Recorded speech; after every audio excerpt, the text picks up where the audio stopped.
దేశమంతటా జరుగుతున్న youth protest రేపు పొలిటికల్ రూపం సంతరించుకుంటుందా?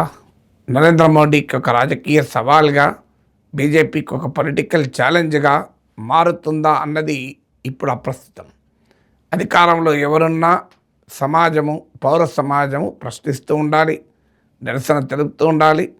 ప్రజాస్వామ్యంలో అధికారంలో ఉన్న వారికి అపరిమితమైన పవర్ లేకుండా చేయగలగాలి. చెక్స్ అండ్ బ్యాలెన్సెస్ లాగా ఉపయోగపడాలి.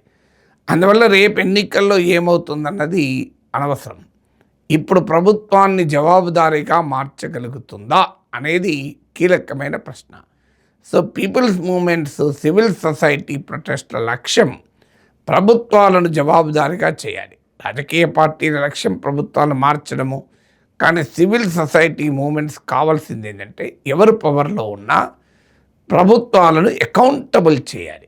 సో ఇప్పుడు దేశంలో జరుగుతున్న యూత్ ప్రొటెస్ట్ నిజంగానే మోడీకి, బీజేపీకి పొలిటికల్గా దెబ్బ తగులుతుందా? That's not an issue here. Issue ఏంటి? ప్రభుత్వానికి ఒక చెక్స్ అండ్ బ్యాలెన్సెస్గా ఈ ప్రొటెస్ట్ ఉపయోగపడుతున్నాయా అని క్వశ్చన్ వేసుకుంటే ఖచ్చితంగా ఉపయోగపడుతున్నాయి అనేది స్పష్టంగా అర్థమవుతుంది. ఎందుకంటే ఇప్పటిదాకా నరేంద్ర మోడీ నాయకత్వంలోని బీజేపీ పొలిటికల్ టూల్ కిట్ ఏంటి అని ఆలోచిస్తే మనకు అర్థమవుతుంది. మొదటిది manipulating the minds of the people. అంటే ప్రజల ఆలోచనల్ని నిరంతరం పొలిటికల్ నరేటివ్స్తో తన నియంత్రణలో పెట్టుకోవడం. అది దేశభక్తి కావచ్చు, అది మతపరమైన అంశాలకు కావచ్చు, అది మీకు గవర్నెన్స్ గురించి చెప్పిన విషయాలకు కావచ్చు, ఇలా పార్టీ విత్ డిఫరెన్స్ అని అనడం కావచ్చు, ఇలా ఎప్పటికప్పటికి స్ట్రాంగ్ మ్యాన్ లీడర్షిప్ అనొచ్చు. ఇలా నిరంతరం పొలిటికల్ నరేటివ్స్తో ప్రజల మైండ్స్ను ఎఫెక్టివ్గా మ్యానిపులేట్ చేయగలగడం. ఏ సమయంలో ఏ అంశము చెప్పితే ప్రజలు తమ కంట్రోల్లో ఉంటారు. డిమానిటైజేషన్ లాంటి ఎకనామికల్లీ డిజాస్టరస్ పాలసీ, ఆర్థికంగా ఒక వినాశకర విధానం ఇప్పటికీ కోలుకోలేదు. ₹1 అంటే ₹1 బ్లాక్ మనీ బయటకు రాలే. మీరు ఇంతవరకు ప్రభుత్వం ఎక్కడైనా చెప్పిందా? డిమానిటైజేషన్ ద్వారా ఇంకో ఈ 10 కోట్ల బ్లాక్ మనీ మేము పట్టుకున్నామని ఇంతవరకు చెప్పలే. 3 లక్షల కోట్లు పట్టుకుంటామని సుప్రీంకోర్టుకు అఫిడవిట్ ఇచ్చారు. కానీ 3,000 కోట్లు కూడా చూపలేకపోయారు. అయినా ప్రజల్లో డిమానిటైజేషన్ పట్ల వ్యతిరేకత రాకుండా ఇది రిచ్ దెబ్బ కొట్టి పూర్ను బెనిఫిట్ చేసే రాబిన్హుడ్ ఎకనామిక్స్గా బీజేపీ ప్రజెంట్ చేయగలిగింది.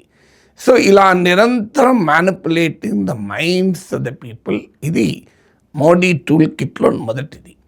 రెండవది, ఈ మ్యానిపులేషన్లో కీలకమైంది డిజిటల్ కండిషనింగ్. మ్యానిపులేషన్ చేయడానికి, మైండ్స్ మ్యానిపులేట్ చేయాలంటే డిజిటల్ కండిషనింగ్ చేయగలగాలి. అంటే ప్రజల్ని సోషల్ మీడియా ద్వారా బలమైనటువంటి ఒక దాడిని, తన ప్రత్యర్థులపై దాడి, తన ప్రశ్నించే వారిపైన దాడి, తనకు అనుకూలమైన నరేటివ్ను బ్రహ్మాండంగా సోషల్ మీడియా ద్వారా చెప్పడం.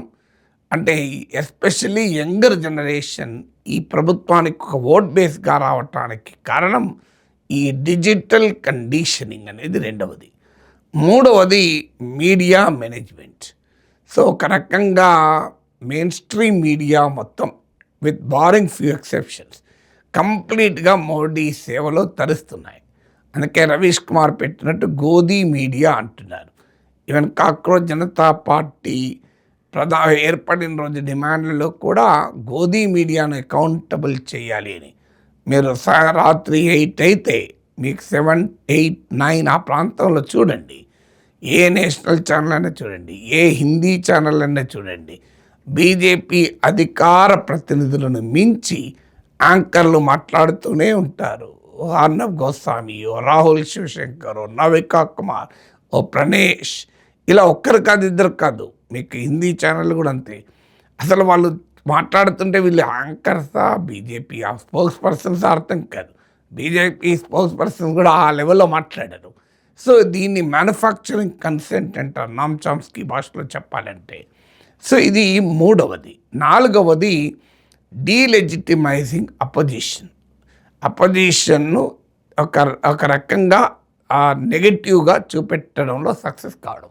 దీనికి అపోజిషన్ స్వయంకృత అపరాధాలు, సెల్ఫ్ గోల్స్ కూడా ఉన్నాయి.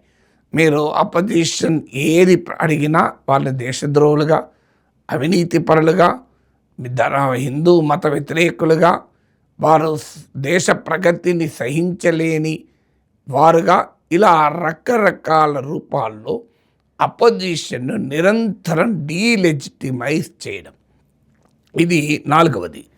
5వది క్రిమినలైజింగ్ ద డిసెంట్. అంటే ఎవరు ప్రశ్నించినా దాన్ని నేరపూరితమైనదిగా భావించడం. ప్రజాస్వామ్యానికి మూలము ప్రశ్న అని సుప్రీంకోర్టు తీర్పులు చెప్పింది. నిరసన, dissent is integral to democracy అని లా కమిషన్ చెప్పింది. అయినా డిసెంట్ ఎవరైనా నిరసన తెలిపితే, ఎవరైనా ప్రశ్నిస్తే, ఎవరైనా క్వశ్చన్ చేస్తే వారిపైన ఊపా కేసులు పెట్టడం, వారిని తీవ్రవాదులుగా ప్రొజెక్ట్ చేయడం, వారిని అర్బన్ నక్సలైట్లుగా ప్రజెంట్ చేయడం, వారిని మైనారిటీ అపీజ్మెంట్ బుజ్జగింపు రాజకీయాలు చేస్తున్నారనడం, వారిని పాకిస్తాన్, చైనా ఏజెంట్లను అటాక్ చేయడం, వారిని యాంటీ నేషనల్స్ అని చెప్పడం. సుప్రీంకోర్టు కూడా అనేకసార్లు చెప్పాల్సి వచ్చింది, anti government is not anti national అని. అయినా ప్రభుత్వాన్ని అడిగితే సారు యాంటీ నేషనల్ అని ముద్ర వేయడం. అంటే దేశానికి వ్యతిరేకంగా కుట్రదారులుగా ప్రొజెక్ట్ చేయడం.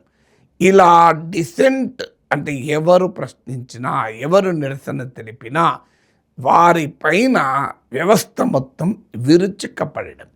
సో ఎలా విరుచుకపడడం అంటే ఇక వారిని సమాజంలో ఒక నేరస్తులుగా ప్రజెంట్ చేయడం. ఇంకా వినకపోతే ప్రభుత్వం ద్వారానే కేసులు రావడం. ఇది 5వది. 6వది ఇన్స్టిట్యూషన్స్ని మేనేజ్ చేయడం. సమర్థవంతంగా మీరు ఎలక్షన్ కమిషన్ పాత్ర చూసాం మనం. చాలా ఇన్స్టిట్యూషన్స్ ఇవాళ ఇండిపెండెంట్ కోల్పోయాయి. మీకు సిబిఐ, ఎన్ఫోర్స్మెంట్ డైరెక్టరేట్ లాంటి వ్యవస్థలకు కూడా తమ స్వతంత్ర విధానాన్ని, ఆలోచన కోల్పోయాయి. ఎన్నికల కమిషనర్, చీఫ్ ఎలక్షన్ కమిషనర్ మాట్లాడుతుంటే ఆయన నిజంగా సిఈసియా లేదా బీజేపీ స్పోక్స్ పర్సన్ మనకు అర్థం కాదు. ఆయన పొలిటికల్ స్పీచ్లు కూడా ఇస్తూ ఉంటారు. సో అలా ఇన్స్టిట్యూషన్స్ను కంప్లీట్గా మేనేజ్ చేయడం అనేది మనకు స్పష్టంగా కనబడుతుంది. 7వది పొలిటికల్ మాన్యూవరింగ్. అంటే తనకు ప్రత్యామ్నాయము లేకుండా ఉండాలి, తనకు ప్రత్యామ్నాయంగా ఏ పార్టీ కూడా ఉండకుండా రాజకీయ పార్టీలను చీల్చేయడం, రాజకీయ పార్టీలకు చెందిన ఎంపీలను లాగేసుకోవడము, మీకు రాజకీయ పార్టీలను ప్రజలు తీర్పు చెప్పినా ఆ ప్రభుత్వాలను కూల్చడము, అయినా ప్రభుత్వాలను నిలబడితే వాటిని అష్టదిగ్బంధం చేయడం, గవర్నర్లను ఉపయోగించడము, లెఫ్టినెంట్ గవర్నర్ ఉపయోగించడము, ఇలా అపోజిషన్ లేకుండా చేసుకోవడం పొలిటికల్ మాన్యూవరింగ్తో. మీరు ఇప్పుడు ఏ పార్టీలో గెలిచినా బీజేపీలోనే చేరుతారు అనే దశకు రాజకీయాలు తీసుకొచ్చారు. అది బెంగాల్ కావచ్చు, పంజాబ్ నుంచి వచ్చిన ఆప్ ఎంపీలకు కావచ్చు, అండ్ మీకు ఇప్పుడు తాజా అంతకుముందు ఇప్పుడు మహారాష్ట్రలో జరుగుతున్న పరిణామాలు, అంతకుముందు మధ్యప్రదేశ్లో, కర్ణాటకలో, ఇక నార్త్ ఈస్ట్లో, దేశంలో ఎక్కడ చూసినా ప్రత్యర్థి రాజకీయ పార్టీలు డిస్మాంటిల్ చేయడం, వాటిని జేసీబీలు పెట్టి, బుల్డోజర్లు పెట్టి కూల్చేయడం. అసలు బెంగాల్లో చూశాం కదా, అసలు ప్రజలు ఇచ్చిన తీర్పుకు సంబంధమే లేదు. ఇలా ప్రజలు ఎవరికి ఓటేశారు, ఎవరు ఏ పార్టీలో ఉన్నారు అంటే అసలు ఎవరికి తెలియదు. మీకు ఇటీవల నేషనల్ సిటిజన్ పార్టీ ఆఫ్ ఇండియాలో తృణమూల్ కాంగ్రెస్ ఎంపీలంతా చేరిపోయారు. మీకు యాంటీ డిఫెక్షన్ లా పనిచేయదు. అంటే చాలా క్లియర్గా పొలిటికల్ మాన్యూవరింగ్ అనేది, రాజకీయ విన్యాసాలు అనేది ఏ స్థాయికి వెళ్ళిందంటే రాజకీయ వ్యవస్థ మనుగడే ఇవాళ ప్రశ్నార్థకమైపోయింది. ఇక 8వది ఆస్పిరేషనల్ నరేటివ్స్. అంటే వికసిత భారత్ రాబోతోంది, దేశం ప్రపంచంలోనే విశ్వగురు అవుతోంది, ప్రపంచాన్ని మన ప్రధానమంత్రే నడిపిస్తున్నాడు, యుద్ధాలు ప్రధానమంత్రే ఆపుతున్నాడు. సో ఇలా నిరంతరం ఇమేజ్ మేనేజ్మెంట్తో ఒక ఆస్పిరేషనల్ ఇండియాను క్రియేట్ చేయడం. అంటే ప్రజలు నిరాశ, నిస్పృహలు ఏమాత్రం ఉన్నా ఆశలు ఆకాంక్షల పల్లెకిలో విహరింపేలా చేయడం ద్వారా ప్రజలకు ప్రశ్నించేటువంటి క్యారెక్టర్ లేకుండా పోతుంది. 9వది ఎలక్షనీరింగ్. ఎన్నికల ప్రక్రియలో తమ ఆర్గనైజేషన్ మిషన్ ఉపయోగించి, తమ ఐడియాలజికల్ ప్రపగండా మిషన్ ఉపయోగించి వ్యవస్థల్ని నియంత్రించగలిగి మీకు వనరులతో మీకు ఎలక్టోరల్ బాండ్స్ చూసాం మనం, వనరులతో వ్యవహరించడము, ఇలా మీకు కంప్లీట్గా ఎలక్టోరల్ ప్రాసెస్ను తమ చేతుల్లోకి తీసుకోగలగడం. 10వది ఏంటంటే డెమోక్రాటిక్ నామ్స్, డెమోక్రాటిక్ ప్రొసీజర్స్ను ఖాతరు చేయకపోవడం. ఇవాళ పార్లమెంట్లో చూస్తున్నాం మనం. ఇప్పటికీ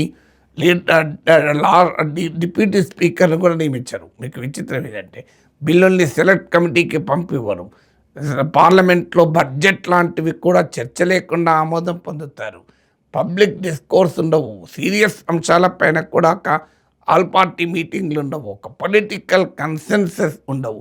అకౌంటబిలిటీ ఉండదు. ప్రైమ్ మినిస్టర్ పార్లమెంట్కి సమాధానం చెప్పరు, మీడియాతో మాట్లాడరు, తాను చెప్పదలుచుకున్నదే చెప్తారు. మణిపూర్లో రావణ కాష్టమైన అసలు ఎంతకాలానికి అక్కడికి వెళ్ళారు. నిన్న కాకమన్నా నుంచి మనం చర్చ చేస్తున్నాం. రామ్ టెంపుల్ థెఫ్ట్ పైన ఇప్పటికీ మోడీ మాట్లాడారు. నీట్ ఎగ్జామ్ పైన మౌనమే. సో ఒక ల్యాక్ ఆఫ్ అకౌంటబిలిటీ, అంటే డెమోక్రాటిక్ అకౌంటబిలిటీకి డెమోక్రాటిక్ నామ్స్ ఖాతరు చేయకపోవడం, ఇలాంటి 10 అంశాలతో కూడినటువంటి టూల్ కిట్ ద్వారా గత 12 ఏళ్ళుగా రాజకీయాల్ని శాసించగలుగుతున్నారు. సో ఇప్పుడు ఈ యూత్ ప్రొటెస్ట్ వీటన్నిటినీ ప్రశ్నిస్తోంది. సో మీరు చేసేటువంటి manoeuvring, manipulation, propaganda, institutional controls, narrative control, digital conditioning, media మేనేజ్మెంట్లు ఇవేవి యూత్ దగ్గరకు వచ్చే వరకు పనిచేయడం లేదు. అందుకే మీరు ఇన్ని చేసినా కూడా దేశం అంతటా వేలల్లో మీకు యూత్ ఎందుకు రోడ్ల మీదకి వస్తున్నారు? సో కాక్రోచ్ జనతా పార్టీకి ఆర్గనైజేషన్ లేదు, రిసోర్సెస్ లేవు, ఓ నాయకుడు లేడు. ఒక పొలిటికల్ సటైర్గా ప్రారంభమైన కాక్రోచ్ జనతా పార్టీ పిలుపుకు ఇన్ని వేల మంది రావడం ఏంటి? ఒక బలమైన ప్రతిపక్ష పార్టీ పిలిపిస్తేనే జనం రావడం కష్టంగా ఉన్న రోజుల్లో, అందులో యూత్ రావడం కష్టంగా ఉన్న రోజుల్లో, ఒక పొలిటికల్ సటైర్గా ప్రారంభమై ఒక కాంక్రీట్ రూపమే లేని, ఒక సంస్థాగత నిర్మాణమే లేని, ఒక సైద్ధాంతిక స్పష్టత కూడా పూర్తిగా లేని, నాయకత్వ బలిమి లేని ఒక రాజకీయ వ్యంగ్య అస్త్రం కాస్త ఇవాళ ఇంత పెద్ద ప్రభావాన్ని ఈ మేరకైనా చూపెట్టగలిగింది అంటే ఫస్ట్ టైం ఈ పొలిటికల్ టూల్ కిట్ను పనిచేయకపోవడం యూత్ విషయానికి వచ్చే వరకు.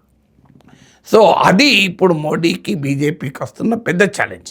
నిజమైన ఛాలెంజ్ ప్రతిపక్షం కాదు, నిజమైన ఛాలెంజ్ తాము 12 yearsగా పాలిటిక్స్ను శాసించినటువంటి టూల్ కిట్ మొదటిసారి పరీక్ష, under question, it is being tested. అది ఛాలెంజ్గా మారిపోతుంది. ఒక్కసారి ఆ పొలిటికల్ టూల్ కిట్ ఇన్ఎఫెక్టివ్ అయితే దీన్ని అపోజిషన్ పైన ప్రయోగించడం కూడా కష్టమైపోతుంది. అది ఈ ఛాలెంజ్ను ఎలా బయటపడతారో చూడాలి.